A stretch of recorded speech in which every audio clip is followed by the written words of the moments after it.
तर या युद्धाच्या परिस्थितीत भारत आणि इराणच्या परराष्ट्र मंत्र्यांची फोनवरून चर्चा झालेली आहे।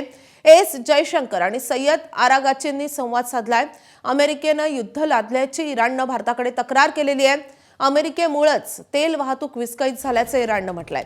इराणच्या परराष्ट्र मंत्रालयानं संवाद साधल्यासंदर्भात माहिती दिलेली आहे।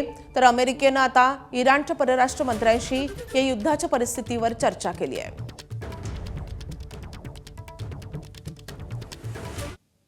तर आखातातील इराण विरुद्ध इस्रायल युद्धाचे भीषण परिणाम आता भारतालाही जाणू लागलेत। भारतात इंधन पुरवठ्यावर याचा सगळ्यात जास्त परिणाम झालाय।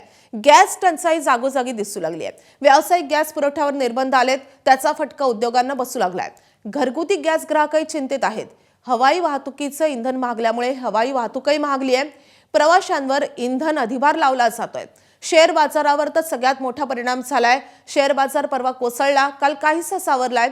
सोन्या चांदीच्या किमती वाढल्या, तर खतांच्या आयातीवर परिणाम झाल्यामुळे याचा फटका शेतीलाही बसू शकतो।